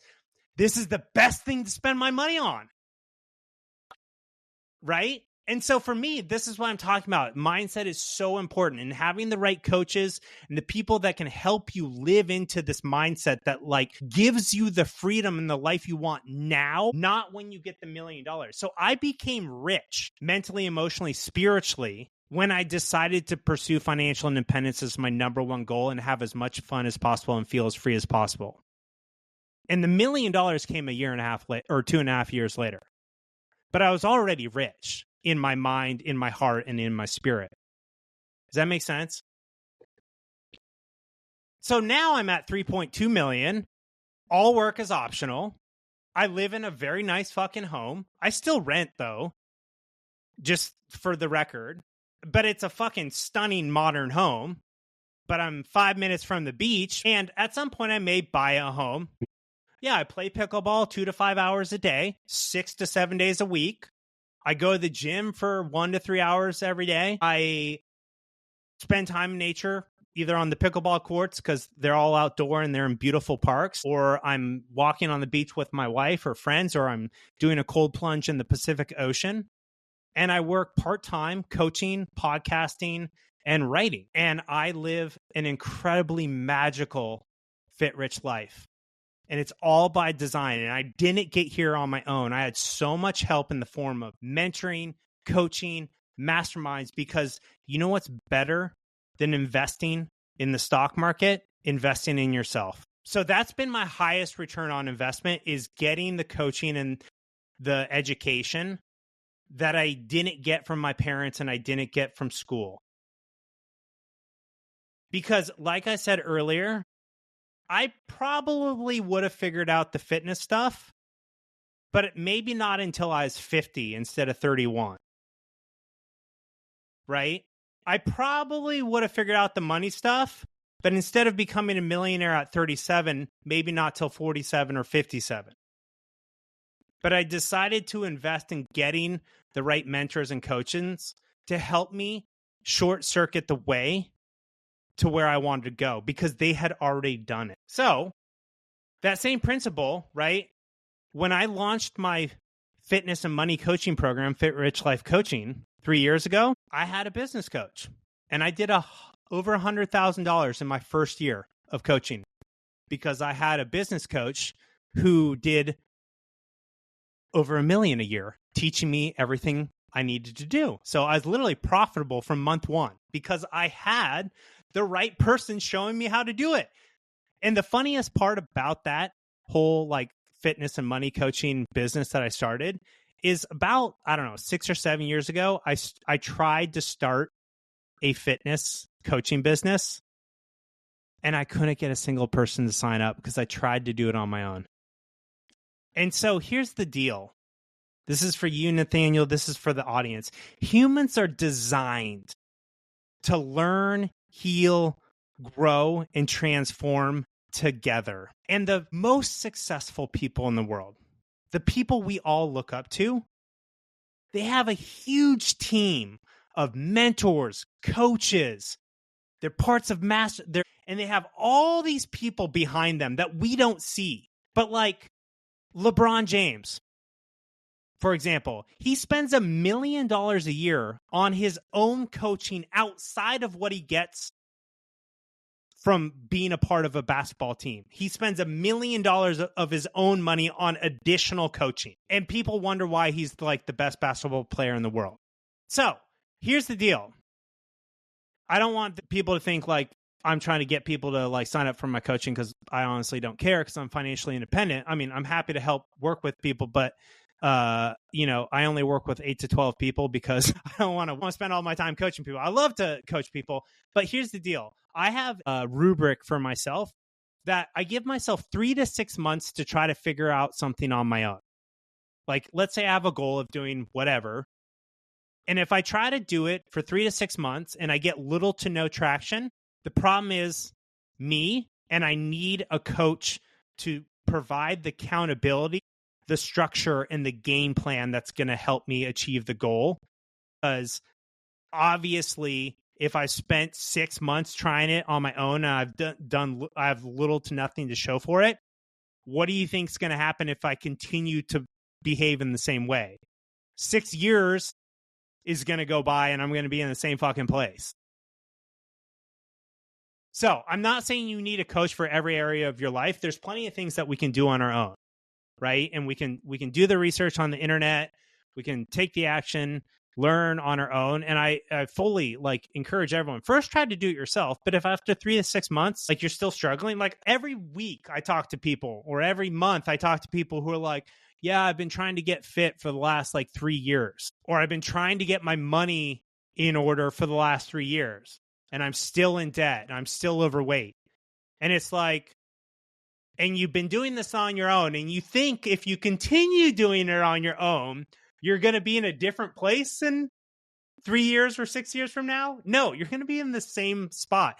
And that's the thing for me, why I'm so passionate about personal development is like humans, the thing that makes us happy reliably is feeling like we're making progress on goals that are important to us. And like I said, we're designed to do the work together, right? I've had so many mentors and coaches, and everyone I look up to has too. Everyone who's more successful than me, they've all done the same. They've just worked, they've had the mentors, the coaches, they've put in more reps, they've failed more times than me. And so for me, like, I have to get the support I need and take massive amounts of imperfect action consistently, because consistency compounds. And imperfect action, a metric ton of it, will get you anywhere you want to go. And getting the support through coaching or masterminds or courses is the way that you hyper growth and scale yourself. So I'm going to pause. I tied it all together. I told you I'd tie the whole money thing together with the fitness. And so for me, that's the life part, just to kind of like fully illustrate it. Fit, rich life. For me, like I said, I became rich the moment I decided that financial independence was my number one goal, and that I was going to feel as free as possible and have as much fun as possible. And that's the life part, right? And the problem is humans, this is part of the human condition. Most people live a life where they will be happy when they blank. Get the $1 million, get the body, get the girl, get the job. But guess what? If you live life like that, you're unhappy for 99% of the time. Then you achieve the goal and you're happy for a day, a week, maybe a month if you're lucky. And then the next goal comes and you're unhappy again. And so not everyone, but most humans live in the gap between where they are and where their goal is. And it's miserable as fuck. But people forget where they started. And if you learn to focus on living in the gain from where you started to where you are, then life is abundant, magical, and so wonderful, right? Because even if I'm not where I want to be in a certain area of my life with a goal, right? Let's take fitness. It's easy to put this into example. Let's say I'm 30 pounds overweight and I start working towards this goal of like getting leaner, right? And a month later, I'm 172 pounds. I'm 8 pounds lighter.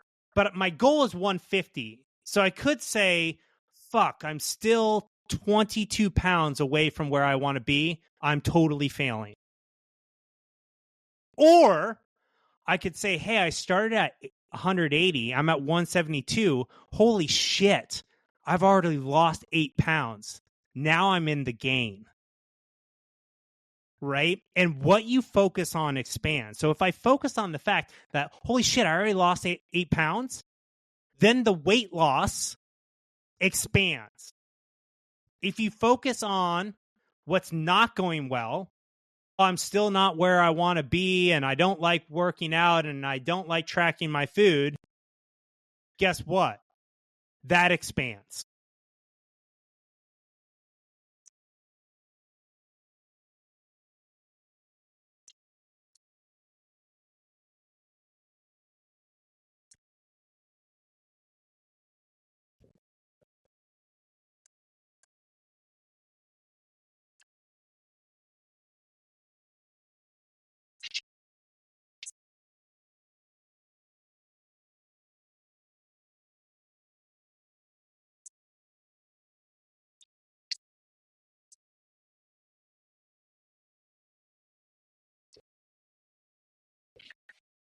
Yeah.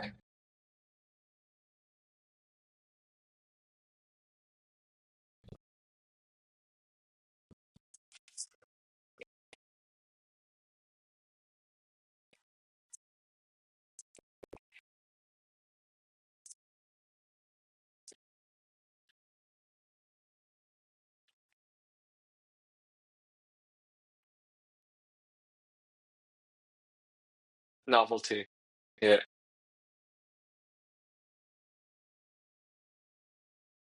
Yeah, and happiness is a practice, right? So it's like in everything worth having is a practice, right? Fitness is a practice, right? I can't eat one good healthy meal and work out one time and be jacked the rest of the year. No, I have to practice it every day, right? And so is happiness, right? Because, an easy way to become happy is like design a happy day for yourself, right? Like what are the things, the 3 to 7 things that like when you do those, it's a great day. So for me, it's super easy. It's like the things would be like, I have a workout, I get outside and I either, jump in the ocean or I take a beach walk or I go for a hike or I play pickleball. I connect with friends. I do some creative work. So whether that's recording a podcast, writing a newsletter or working with a coaching client, I spend some time with my wife and, I do some reading and some learning. And if I string multiple days of those activities together, suddenly I have a happy week. Then I string weeks of those together. Then I have a happy month. Then I string months of those together and I have a happy year, and so on and so forth until you have a happy life. Now, of course, there's certain things like humans are funny because we want variety and we want certainty, right? So we like doing the same things, but we also need some spontaneity and some novelty, right? So cool. Next month, I'm going on a 2.5 week road trip. And like my life is going to be drastically different for 2.5 weeks, right? I'm still going to do a lot of the similar things, but it's going to be different, right? And, last year we went to Portugal and to the United Kingdom for 3 weeks. And it's like making sure that you have the building blocks of like a normal happy day, happy week. But then you're also putting in these like other blocks throughout the year, like at least once a quarter. What I found for me is if I do something novel and new once a quarter, so at least 4 times a year, it's a fucking amazing year. And so that novel thing could be I'm joining a mastermind that's going to go on for the next 12 weeks. And that's going to like completely be a new novel thing that's going to level me up. Or I'm going to go do like a weekend workshop, that's like a 3-day weekend workshop. And that's going to be like totally different than what I normally do on the weekends. Or I'm going to go do like a retreat for like 2 weeks or a week. And that's going to be completely different from like the normal like work week that I have for myself. Right.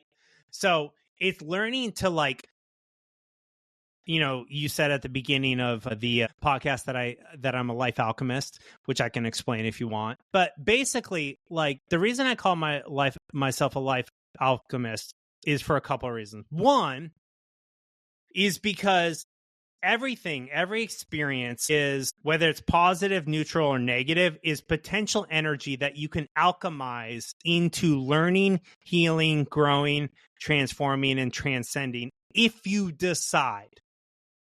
Right? So you can say, this shitty thing happened to me. Like literally, I got a flat tire yesterday. And I could be like, oh God, man, it's such a terrible day. Or I could be like, oh cool, this is kind of like a fun little mini adventure. I got to like figure out how to get like my tire fixed. And like, it's going to make my day a little different. So like, I called up my wife and I was like, hey, can we go to the auto shop or the auto store and get like one of those fix-a-flat things? And I'm going to like, use that and fix my tire temporarily so I can drive it to the mechanic and get it repaired officially. And like, it's just kind of be like a fun little mini adventure. Right. And so whether I think it's a fun mini adventure or a huge fucking annoyance, both are right. It's just what mindset what energy am I alchemizing it into? Right. And the other part of the life alchemist thing is I think of myself as both a scientist and a wizard, right? So a wizard is tapping into spirit and a scientist is like, no, we need to track our money and like do the like academic, like, metric tracking thing.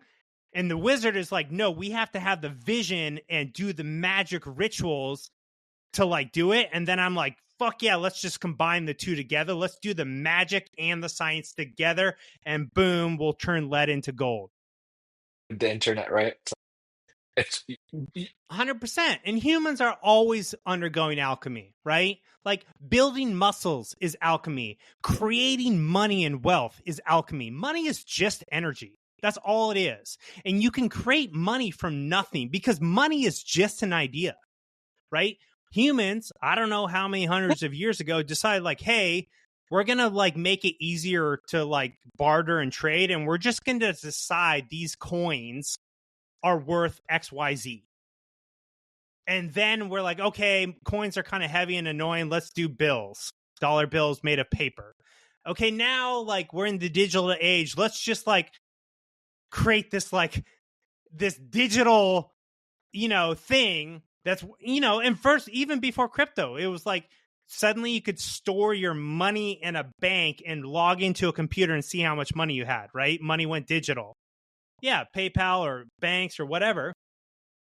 And now there's literally digital currencies, like fully digital, like never ever were they in a physical form, like a fiat currency. And so like life is just one big alchemical journey, and it can be the most magical, amazing adventure of your life, or it can be a living hell, depending on what mindset you approach it with.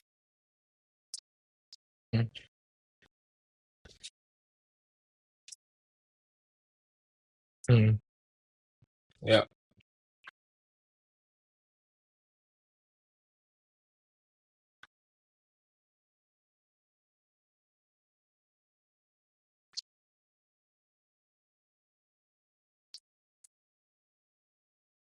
Oh, yeah, dude, the internet, everyone looks like they're rich.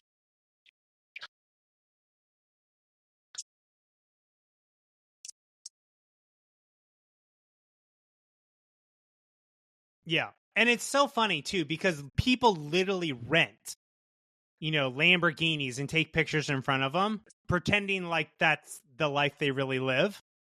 But they're fucking broke. Right? And like, yeah, some people do achieve that level of wealth where they can truly own those things, but that's like such a small fraction. Because like literally most Americans, and this is, studies, save 5% or less, which means they have to work the rest of their life. Right?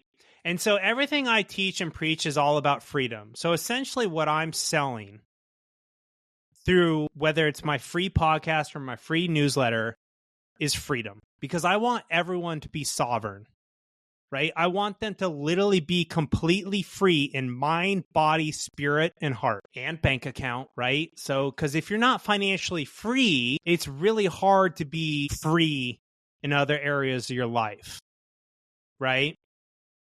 And because just of my own life journey, I started with finding freedom in my body first. And then I translated that into finding freedom in my money and finances. And there's so many parallels between the principles of like how to become fit that translate so beautifully to how to become wealthy. Because here's the funny thing, right, Nathaneal, is everyone knows how to get fit and get rich. Get fit. Yeah. Eat less calories than you burn and lift weights and do, exercise that like cool, super easy, right? Super simple. Everyone knows. Get rich. Okay, spend less than you earn and invest. Cool. Get rich. The problem is most people never implement it, right? Because most people's problem isn't they don't know how to do it, is they don't have the structure or the support or the mentoring to implement it for long enough to create the outcome that they want, right? Because there's a million different things. We live in this instant gratification world where it's like, oh, I want to take a pill and be shredded. Now we have like Ozempic, right? And, people want to become rich overnight. Like, okay, cool. Like I want to invest in this random cryptocurrency meme coin and like become a millionaire overnight. But here's the thing about fitness and money. Fast money is fragile money. Almost all people who win the lottery, like millions, multiple millions of dollars, within 2 to 5 years, they're broke. Because they didn't become the person who can make and maintain that level of wealth. And so they just reverted to what they already were, which was broke. Great. Right? Market, yeah, sales, all that. But I know, a fuck ton of people who are they didn't become liars. the person I know who is innately fit marketing or innately wealthy, right? said And there's tons of people. Like, here's the funny thing. I tell this to people all the time. I've never met a real person in real life who's a crypto millionaire. I've seen dozens of them online.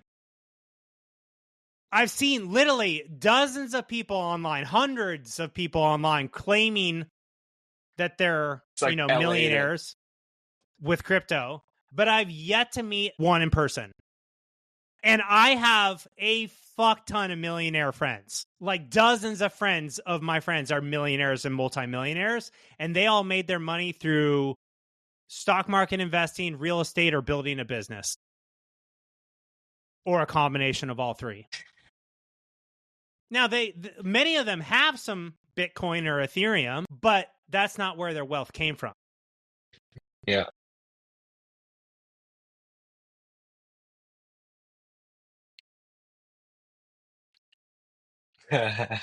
Yeah, I am.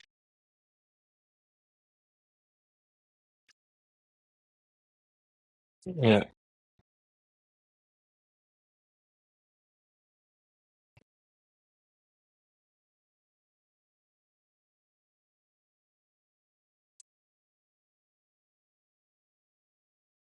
Mm. Yeah, and most...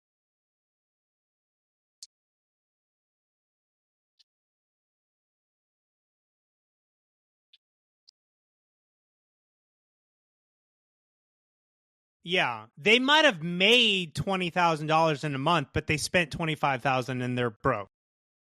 So it's the same thing on Money Twitter or Money X.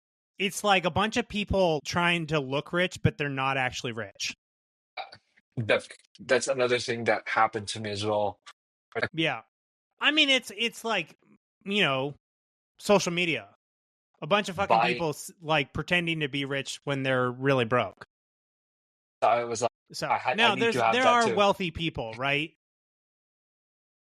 Like I'm wealthy and like I drive a fucking 2012 Prius because I don't fucking care because like I'm already happily married. I have no one to impress. And I'm not a car person, right? Now, I don't think there's anything wrong with wanting a Porsche or a nice car if you're into cars, right? But I'm not. I'm just like, I want to go to the beach and not be concerned that there's like fuck ton of sand in my car. Like there is sand in my car 24/7, 365. Since I moved next to the beach 3 years ago, there hasn't been a day where there isn't sand in my car. And I don't care. Because like my rich life is going to the beach, going for a walk or jumping in the ocean and doing a cold plunge in the best cold plunge in the world, the Pacific Ocean, or any natural body of water. Like that's my rich life, right? It's not driving a Range Rover or a Porsche or a Lamborghini. Now, again, like I don't care if that's your dream rich life. Cool. Just make sure that behind that Lamborghini or Porsche, you also have a relentless money-making machine, aka investments, whether it's stock market investing, real estate, or a business that you built that is fueling all of that, and you're not a slave to a job you hate to pay for a mortgage or pay for the car payments to look rich.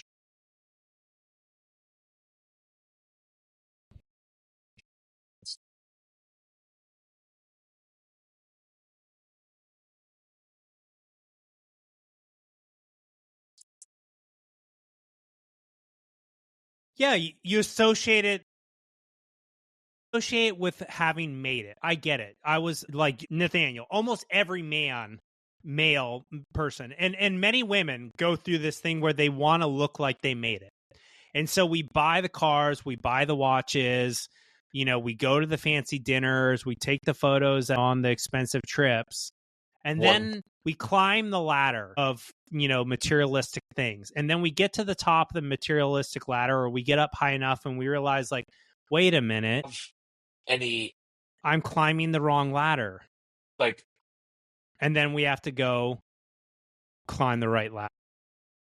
So there's nothing wrong. Most of us have to learn these lessons the hard way, right? Right? Because there's plenty of people, who've written about this for hundreds of years. Like Henry David Thoreau has written about this. Ancient Greek and Roman philosophers have written about this. And like, we're still making the same mistakes because most lessons we have to learn the hard way, right? I had to hit rock bottom. I had to get into 80 grand of debt and 6 years behind on my taxes to then go through the process of building the money muscles I needed to build wealth, right? So crushing that debt, learning how to free up cash to crush debt is the same money muscles, the same skill set I needed to free up cash to invest and build real wealth. So the reason I bring that up is because no matter where you are in your fitness, your money, your career, your work, wherever you are is the best place to start.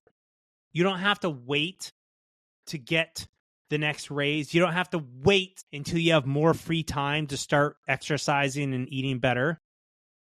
Just start. Take a lot of imperfect action, get the support you need, and don't stop.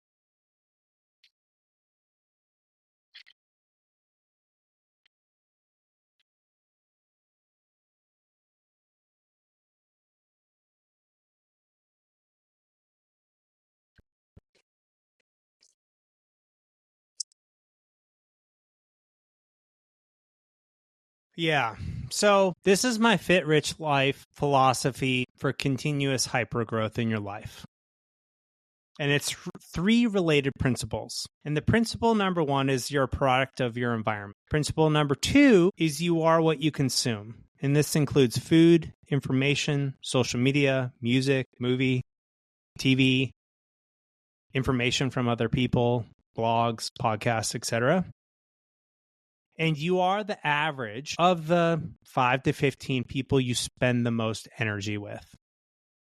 So if you want to get on the growth edge, where you're just growing as fast as possible and the next evolution of you is coming about in the most rapid way possible, optimize your environment to call forth that next iteration of yourself, whether that means getting into the right career, moving to the right city, or just joining the right physical and digital environments on the internet and in your local area. Be ruthless in curating the information that comes into your mind and into your eyes and into your ears.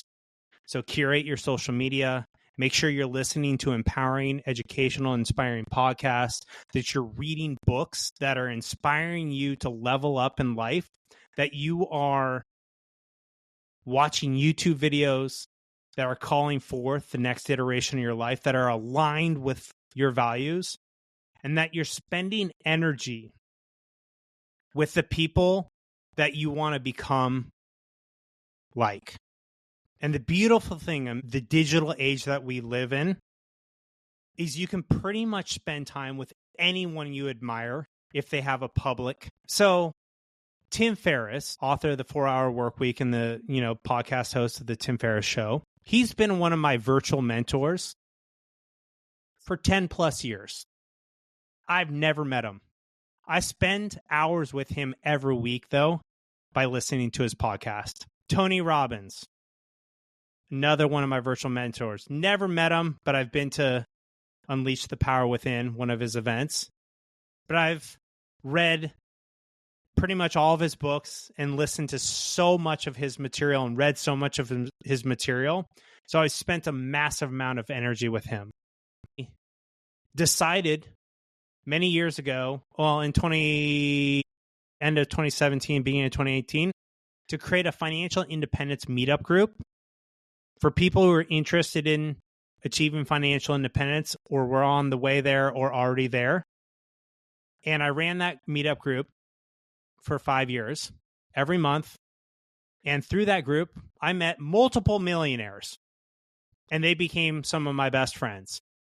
And their habits and their mindsets became my habits and my mindset. So if you want to transform your life, optimize your environment, optimize what you consume, and optimize the people that you spend the most time and energy with, and you don't even need to know them in real life. And that's my advice.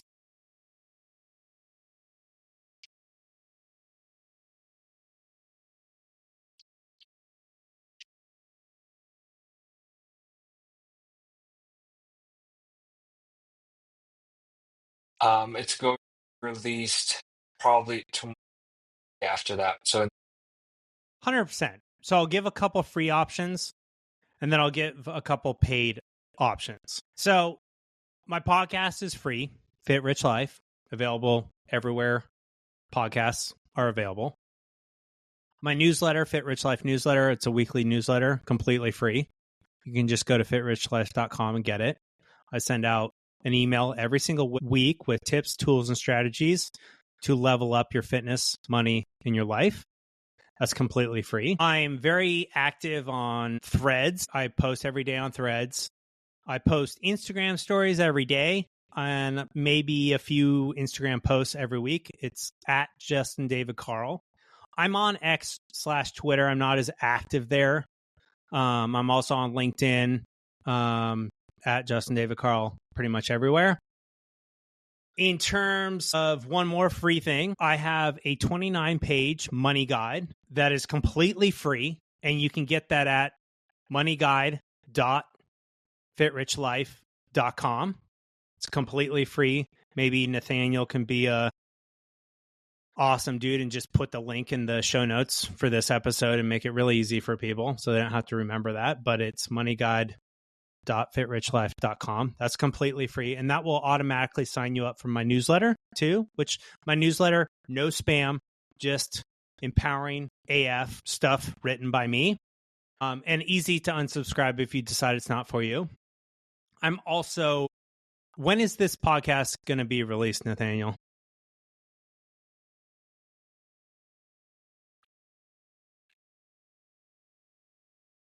Perfect.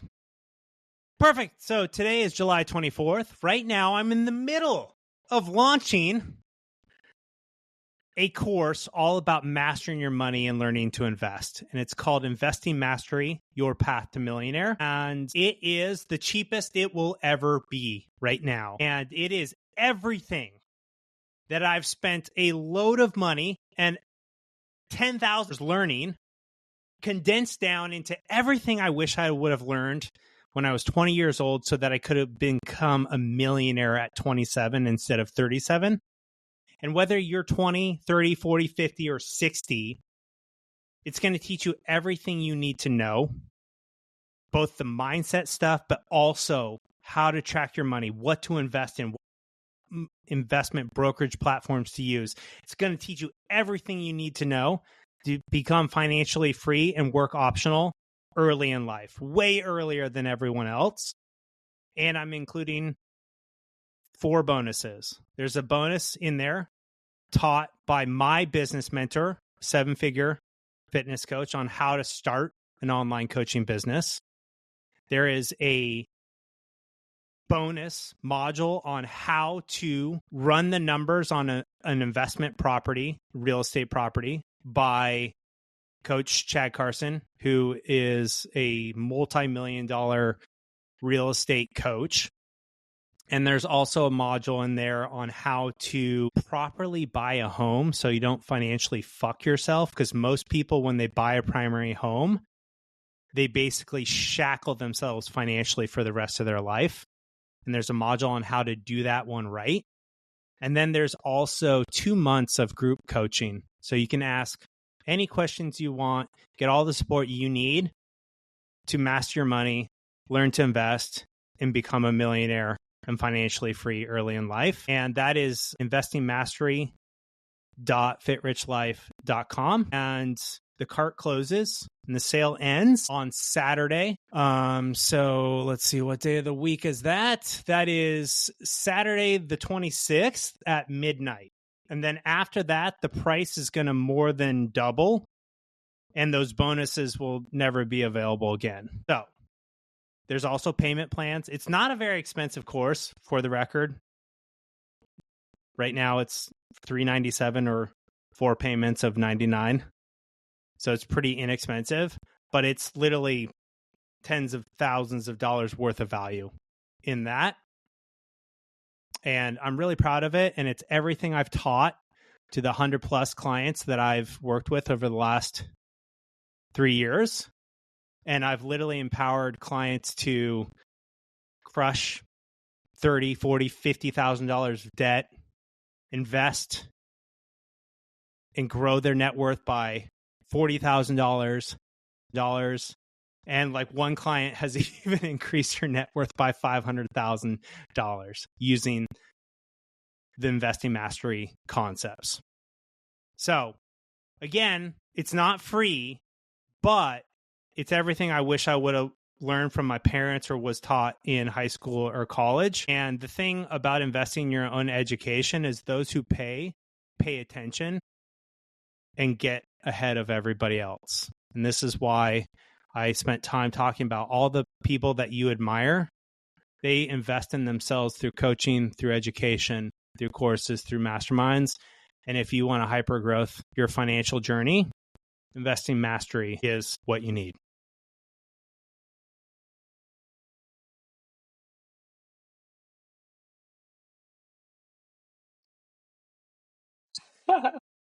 Close. I think I've done something close to 2 hours. Nothing beyond 2 hours. So yeah, this is Yeah. definitely one of my longest calls.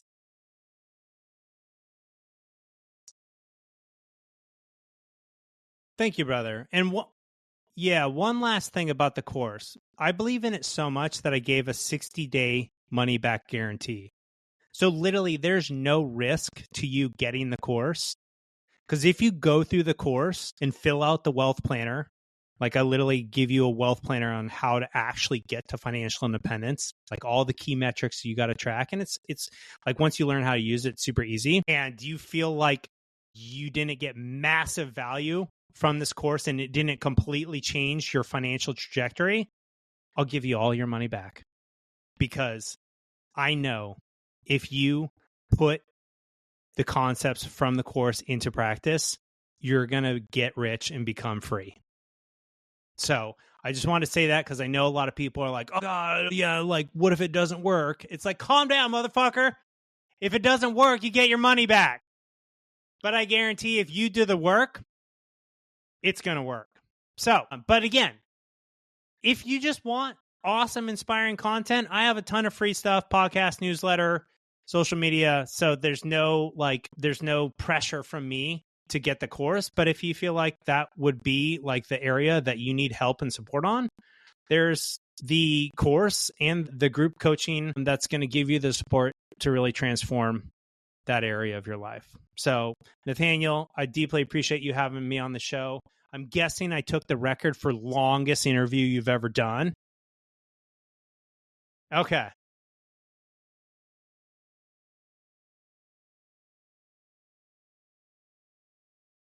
Yeah. Boom. Well, it's a pleasure to be on the show, brother. I appreciate your kind words. I'm going to keep doing my best to empower people to build their own incredible, fit, rich life. It's completely unique and specialized to them and their interests and their passions. And I really love everything that you're doing. And remind me how old you are? Yeah, buddy. Keep going. You're going to be total fucking beast at 32 and 42 if you don't stop. So keep going, buddy.